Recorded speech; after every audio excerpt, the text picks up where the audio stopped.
Prenons nos Bibles une fois de nouveau et regardons dans Hébreux chapitre 7. Je voudrais revenir sur quelques versets ici avant de continuer dans le chapitre 8. Donc mon texte pour ce message, c'est Hébreux chapitre 7, du verset 25 à 28. Et je voudrais vous parler de l'intercession du Seigneur Jésus. Jusque-là, nous sommes en train de voir la supériorité du Seigneur Jésus dans son sacerdoce, en comparaison avec les sacerdoces, les sacrificateurs qui le précédaient dans l'Ancien Testament.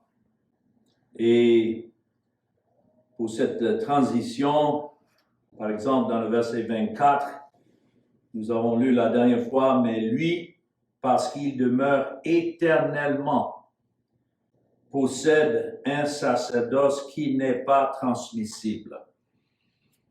Pour les hommes, pour le sacerdoce de la loi, c'était nécessaire que ce sacerdoce soit transmissible parce que les sacrificateurs mouraient.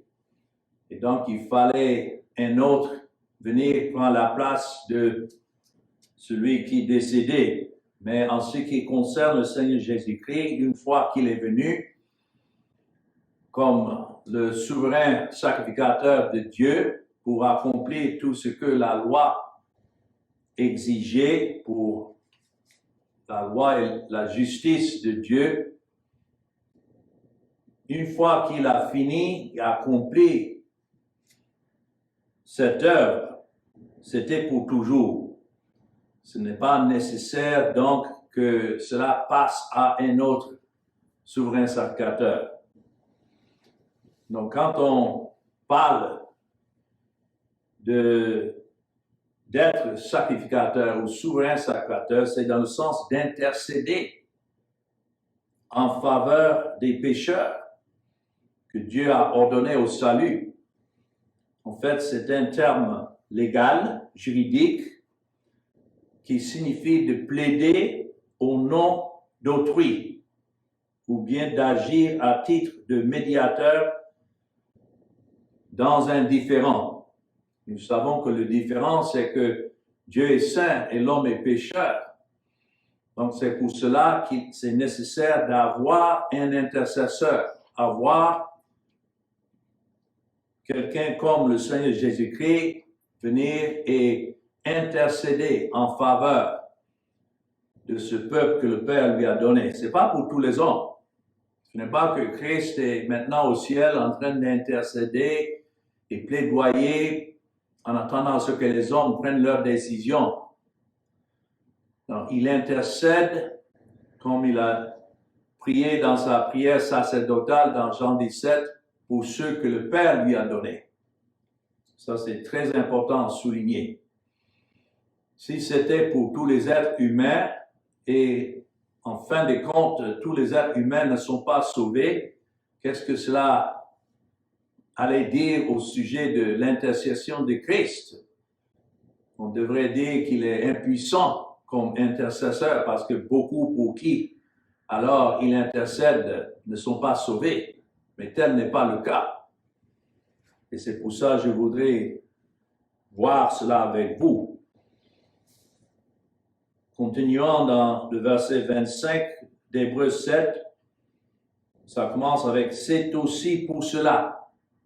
C'est pourquoi j'ai commencé dans le verset 24 pour avoir le contexte. « C'est aussi pour cela qu'il peut sauver parfaitement ceux qui s'approchent de Dieu par lui, étant toujours vivant, et voilà le mot-clé, pour intercéder en leur faveur. »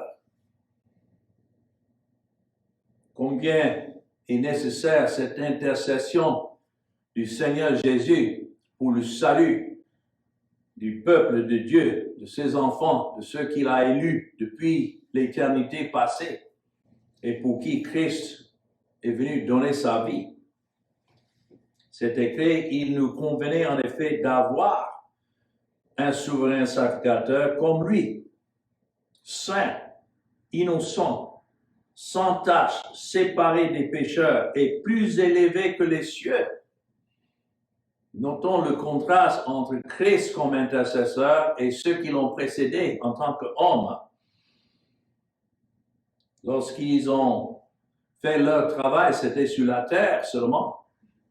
Mais le Seigneur Jésus-Christ, il est venu, il a accompli tout ce qui était nécessaire pour le salut des pécheurs et il est monté au ciel, où il est assis maintenant à la droite de la majesté divine.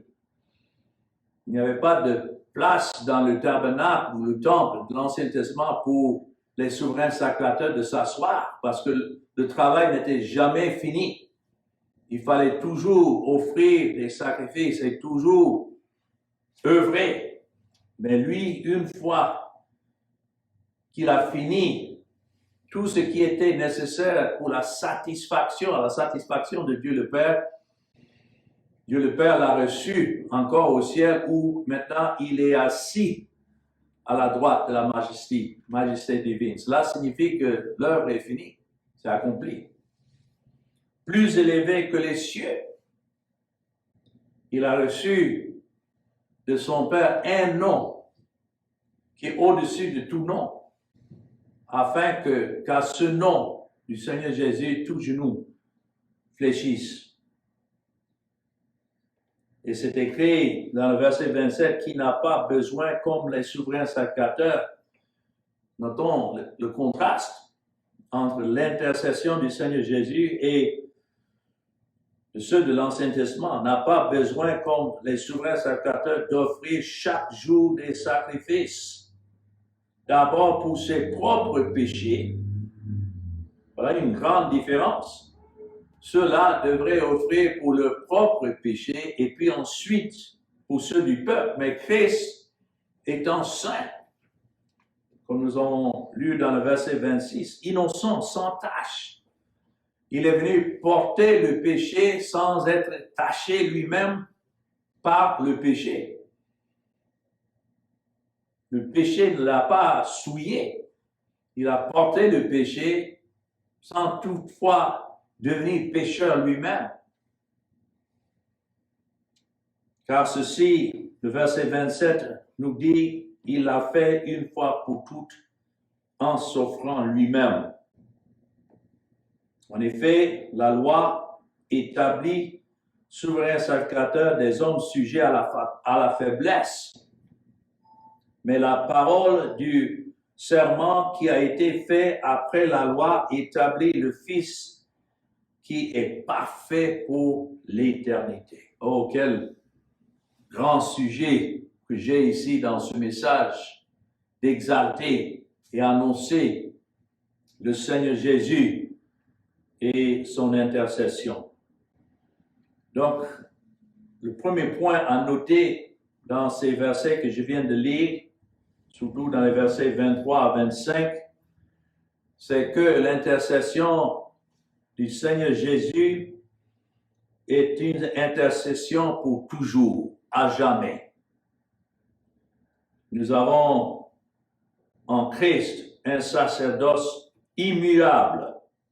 Cela signifie un salut durable. Quelle joie de savoir que le salut que Christ lui-même a accompli est pour toujours. Et ça ne dépend pas de l'homme de faire quoi que ce soit pour maintenir ce salut. Comme beaucoup de prédicateurs prêchent, ils disent que non, Christ est venu faire son œuvre, mais maintenant c'est à nous de maintenir ce que Christ a débuté, ce qu'il a commencé. Mais tel n'est pas le cas. Il y avait parmi les sacrificateurs qui l'ont précédé un changement constamment, parce qu'une fois que un sacrificateur est mort, c'était nécessaire qu'un autre prenne sa place. Donc, le sacerdoce sous la loi de Moïse changeait constamment. Et était dépendant maintes fois du caractère même du sacrificateur. Il y avait des sacrificateurs comme les fils d'Aaron, qu'à cause de leur faiblesse, en offrant un feu étrange devant Dieu, alors Dieu a dû les enlever, les exécuter, les tuer. Donc, il y avait toujours ce changement-là, mais en comparaison, Christ est venu sans faute. Et dans sa vie, il a accompli parfaitement tout ce que la loi exigeait. Donc, pour cela, ce sacerdoce ne pouvait jamais lui être enlevé. Il a accompli la loi, non seulement la lettre de la loi, mais l'esprit de la loi, en tout ce qu'il faisait. Et donc, nous avons en lui une intercession pour toujours, un sacerdoce immuable. Et pour cela, une fois mort, c'est vrai, Christ est venu mourir. Il n'est pas venu offrir des offrandes, des animaux, mais il s'est donné, comme c'est écrit dans le verset 27 à la fin, en s'offrant lui-même. Mais une fois ressuscité, c'était pour toujours. Et donc, il ne mourra jamais. Et donc, a établi à travers sa vie et sa mort un sacerdoce permanent. C'est pourquoi nous n'avons pas à nous soucier d'un mauvais sacrificateur comme ceux de l'Ancien Testament et un sacrificateur qui devait alors être remplacé. Non. C'est écrit que son sacerdoce continue pour toujours. C'est ce que nous voyons dans le verset 25, 23 à 25 plutôt. Dans le verset 23, si nous remontons de plus, il y a eu des sacrificateurs en grand nombre parce que la mort les empêchait d'être permanents. Mais lui, parce qu'il demeure éternellement, possède un sacerdoce qui n'est pas transmissible. C'est pour cela, c'est ainsi pour cela qu'il peut sauver parfaitement ceux qui s'approchent de Dieu par lui, étant toujours vivant pour intercéder en leur faveur. Ça signifie de continuer pour toujours. Et voilà pourquoi le sacerdoce de Christ est permanent. Ça, c'est le premier point. Une intercession pour toujours, qui n'a pas besoin d'être changée. Mais, deuxièmement, je voudrais souligner qu'il y a en cela une intercession efficace. Il y en avait sous la loi, le sacerdoce, ceux pour qui les sacrificateurs intercédaient, mais en fin de compte, non seulement les sacrificateurs mouraient, mais le peuple même pour qui ils intercédaient ont connu la mort et la condamnation. C'est parce que rien sous la loi ne pouvait rendre les adorateurs parfaits, ne pouvait pas les amener à la perfection. Ça, c'est clair. Et c'est pourquoi il y a eu la nécessité d'un changement de sacerdoce, comme nous avons étudié dans Hébreux 7 et le verset 12, car le sacerdoce étant changé, nécessairement aussi, il y a eu un changement de loi avec la venue du Seigneur Jésus-Christ, puisque la loi ne pouvait pas sauver. C'était nécessaire que Christ vienne et que son intercession soit efficace. Et c'est pourquoi nous lisons ici, dans le verset 25, c'est aussi pour cela qu'il peut sauver parfaitement. Il est capable de sauver parfaitement. Le salut n'est pas entre les mains des hommes, mais le salut est dans les mains de ce sacrificateur, ce souverain sacrificateur, le Seigneur Jésus. Et lorsque c'est écrit qu'il peut sauver parfaitement, on peut aussi comprendre cela dans le sens il sauve parfaitement, parce que Christ fait tout ce qu'il veut. Et cette nature immuable du sacerdoce de Jésus signifie que le salut qu'il donne est également immuable. Voilà la sécurité éternelle de l'enfant de Dieu. Ce n'est pas dans mes efforts, ce n'est pas dans mes œuvres, ce n'est pas dans mon zèle, non. Ma sécurité éternelle, la sécurité éternelle du salut est en Jésus-Christ et dans son sacerdoce, dans son intercession. Et puisque c'est immuable, donc le salut est aussi immuable, permanent et sûr. La plupart des gens lisent ce verset comme s'il disait que Jésus est capable de sauver, mais hélas, ils imaginent qu'il y a certaines choses que l'homme doit faire alors pour compléter ce salut. Mais non seulement le Seigneur Jésus est capable de sauver, mais il sauve jusqu'au maximum parce qu'il est le souverain sacrificateur pour toujours, donc il sauve pour toujours. Ce n'est pas entre les mains des hommes. Il y avait à l'époque un prédicateur qui a fait un jour un sermon parlant avec passion de la façon dont Dieu l'avait sauvé et il a expliqué du plus bas des gouttières parce qu'il était ivre des gouttières quand Dieu l'a trouvé et l'a délivré. Donc il y en a qui imaginent que oui, il s'applique à ceux-là plus que d'autres, mais il faut savoir que ça prend la même grâce de sauver une prostituée ou bien un soulard que de sauver un homme religieux comme Saul était et qui était propre à ses yeux. Il s'imaginait avoir en lui-même une propre justice, mais il n'y a aucune différence.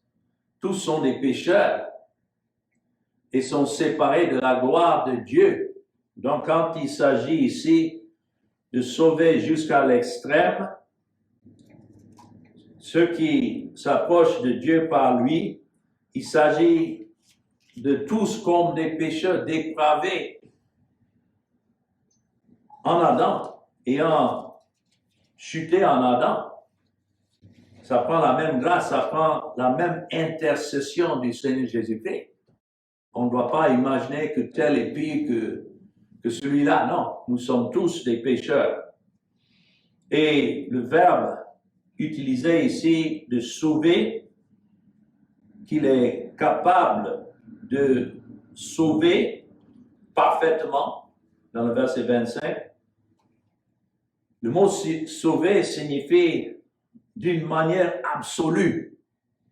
Il n'y a pas question ici que Christ soit venu pour donner sa vie pour certains pécheurs qui, en fin de compte, ne vont pas bénéficier de ce salut. Non.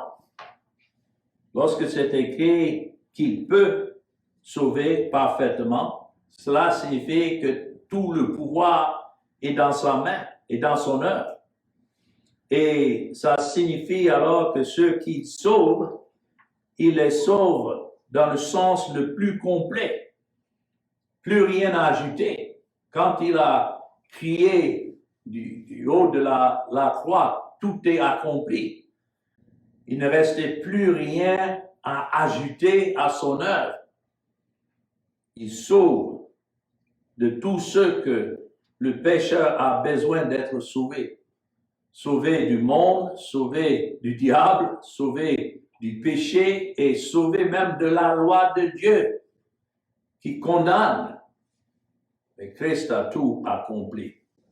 Donc, nous avons en Jésus-Christ cette intercession, non seulement pour toujours, mais une intercession efficace.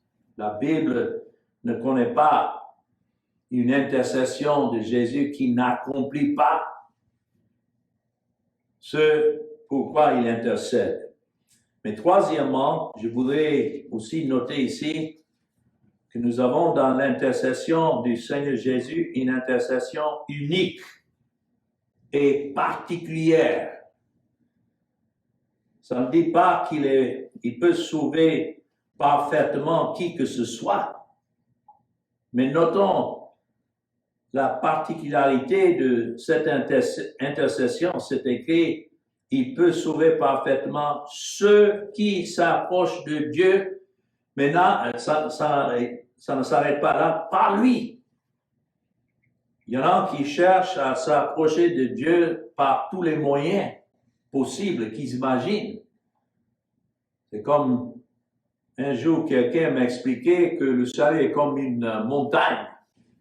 Et il y a des gens qui grimpent cette montagne de tous les côtés, de toutes les façons, par tous les moyens possibles, mais en fin de compte, ceux qui arrivent au bout, ceux-là peuvent être sauvés. Et ça, ce n'est pas le salut selon la Bible. Ici, c'est un salut particulier, unique, et c'est une intercession particulière. Parce que c'est écrit, ceux qui s'approchent de Dieu par lui. Ça, c'est pas tout le monde. Nous voyons ici que, quoique Jésus est capable de sauver, ce n'est pas une question de manque de pouvoir, mais ça n'a jamais été le dessein de Dieu de sauver tous les êtres du monde entier. Je sais qu'il y en a qui raisonnent, ils disent non, mais si vous dites que Christ n'est pas venu sauver tous les hommes, vous êtes en train de limiter alors le salut. Non, c'est limité seulement dans son dessein. Ceux qui disent qu'il est venu pour sauver tous les êtres du monde entier, pourtant tous les êtres du monde ne sont pas sauvés, ceux-là limitent alors le pouvoir de Dieu de pouvoir sauver, parce qu'ils disent, ah, mais il y en a, quoi qu'ils veulent les sauver, ils n'arrivent pas à les sauver. Ça, ce n'est pas ce que la Bible enseigne. C'est limité seulement dans son dessein, dans sa particularité, comme nous voyons décrit ici. C'est pour ceux qui s'approchent de Dieu par lui. Cela montre alors clairement que l'intercession de Christ est uniquement, c'est une intercession unique et particulière pour ceux qui s'approchent de Dieu par lui. Alors la question est de savoir qui peut donc s'approcher de Dieu par lui. Ce n'est pas par notre volonté. Laissez à nous-mêmes, on n'allait jamais s'approcher de cette façon. Mais comme Jean, dans son épître, l'a bien décrit, et ce sont les paroles de Christ lui-même dans Jean chapitre 6 et le verset 44. Il dit, « Nul ne peut venir à moi si le Père qui m'a envoyé ne l'attire. » Donc lorsque c'est écrit ici dans Hébreux 7 et le verset 25, qu'il peut sauver parfaitement ceux qui s'approchent de Dieu par lui, qui s'approchera de cette manière? C'est uniquement ceux qui sont ainsi attirés par le Père. Nous voyons la divinité ici dans le Père, ce que le Père fait, ce que le Fils fait, ce que le Saint-Esprit fait. C'est le Père qui ordonne à ce que les pécheurs s'approchent de lui par Christ. C'est Christ qui est là comme leur intercesseur et c'est l'Esprit qui accomplit la volonté du Père en attirant uniquement ceux pour qui Christ intercède. Et il dit, je le ressusciterai au dernier jour. Et encore dans le même chapitre 6, le verset 66. 65, il ajouta, c'est pourquoi je vous ai dit que nul ne peut venir à moi si cela ne lui a été donné par le Père. C'est pourquoi nous devons comparer les Écritures avec les Écritures. Ce sont les Écritures qui interprètent le sens des Écritures. Donc, nous voyons ici une intercession qui est unique et particulière. Et lorsque c'est écrit, étant toujours vivant pour intercéder en leur faveur, il vit toujours. Lorsque Christ intercède, c'est en faveur de ceux que le Père lui a donnés. Et donc, il vit pour intercéder en leur faveur, étant toujours vivant pour intercéder.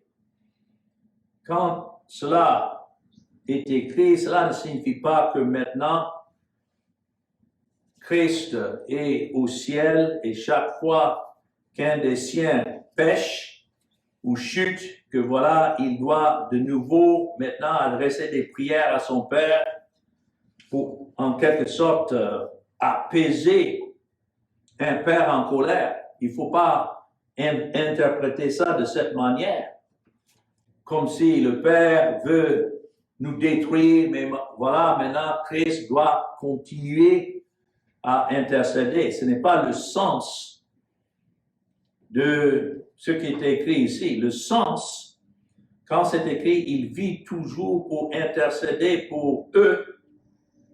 Cela nous fortifie de savoir que la simple présence de Jésus auprès du Père est toute notre intercession.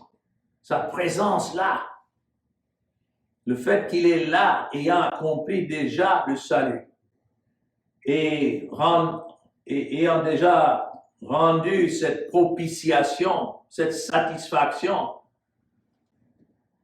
que la colère de Dieu est déjà apaisée à cause de l'œuvre de Christ. Donc, il vit toujours. Nous ne sommes pas en train de suivre un martyr qui est mort et qui n'est plus vivant, non. Il vit aujourd'hui, toujours vivant, pour intercéder en faveur de ceux pour qui il est mort. L'apôtre Paul, dans Romains chapitre 8, et voilà un passage qui, pour moi, me réconforte beaucoup.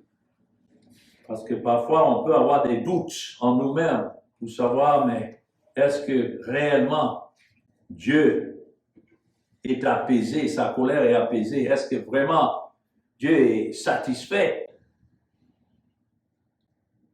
Ici, dans Romains chapitre 8, c'est écrit dans le verset 32 pour commencer, ou bien, commençons dans le verset 31. Que dirons-nous donc à l'égard de ces choses?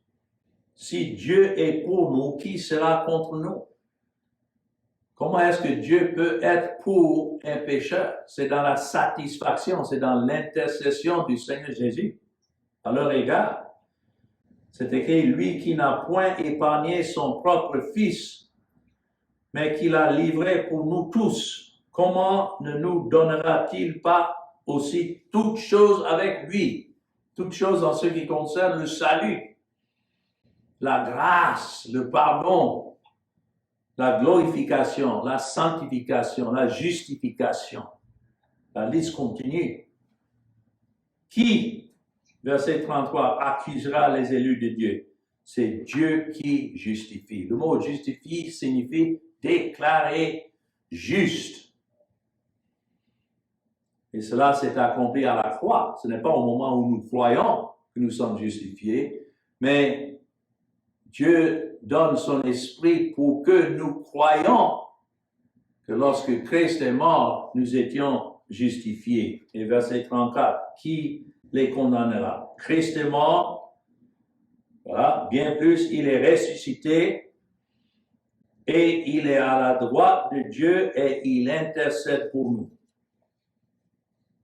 La signification là, sa simple présence représente la défense devant le Père pour tous nos péchés, péchés passés, présents et des péchés que nous allons certainement commettre, continuer à commettre parce que nous sommes des pécheurs, mais rien dans cela ne peut nous éloigner de l'amour de Dieu ni de l'intercession du Seigneur Jésus-Christ à notre égard.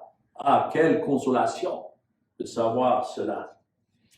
Donc, une intercession unique et particulière pour ceux pour qui Christ est mort. Et puis, un dernier point que je voudrais revenir dans mon texte, dans Hébreux chapitre 7, dans les versets 26 à 28.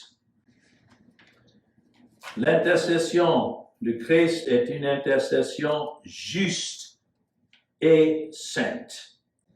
Cela veut dire Dieu est saint, Dieu est juste. Donc, pour que cette intercession soit acceptée devant Dieu, il fallait aussi que l'intercesseur lui-même soit juste et saint. Et c'est ce que nous avons ici dans ces versets 26 à 28. Jésus est mieux qualifié pour être un souverain sacrificateur que n'importe quel sacrificateur selon l'ordre d'Aaron ou bien de l'ordre de la loi de Moïse.